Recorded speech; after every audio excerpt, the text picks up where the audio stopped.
roommate is a furry. I just found out why my pet cat has been in pain. When I met my roommate Kevin, we became best friends. We would play video games, go to parties, and hang out all the time. That was until he discovered the furry club at our college, and my life was turned upside down. I was already familiar with furries, as there had been a furry enthusiast club at my previous college. After Kevin asked me what they were, I explained that furries were people who enjoyed creating art about animals with human characteristics. Up until this point, Kevin had only used the internet for studying and gaming purposes, but as soon as he had typed furry into the Google search bar, it was as if someone had just flipped a switch.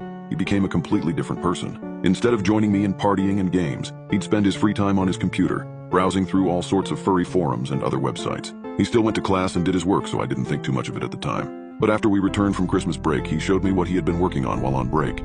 He had apparently taken up drawing and had sketchbooks filled with different horrifying types of furry characters. One such character he had drawn multiple times and explained that it was his fursona.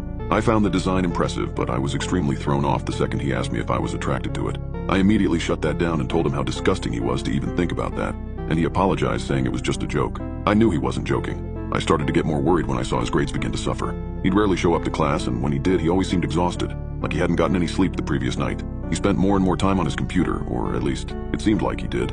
He kept his door locked, and he only came out to eat and use the bathroom. It got to a point where I just told him he needed help, but of course he brushed me off and would tell me that everything was part of the plan. I wished I could help him more, but he was still my friend, and I didn't want him to hate me. If only I knew the disgusting things he was planning to do. It was this week when the cats started vanishing. There were quite a few strays on campus, and some of the dorms let the students keep small pets, so there were plenty of cats around the school. There were so many that it was hard to not notice that they were going missing. The corkboard in the campus library was filled with missing posters.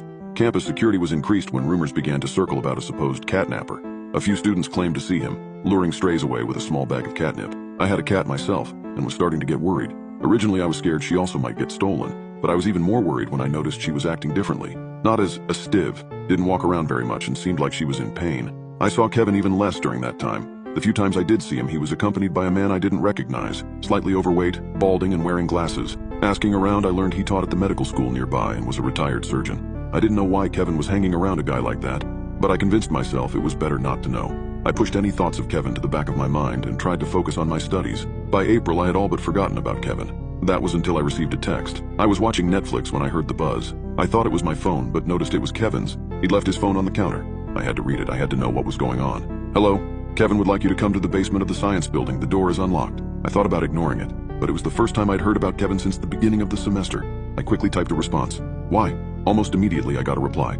Please, he wants you to see this. Against my better judgment, I threw on my jacket and left the dorm. I had to know if Kevin was all right, but more importantly, I had to have answers. I had to know what he was up to, why he was involved with this surgeon, if he had a part in the missing cats, if he had anything to do with my cat acting completely different.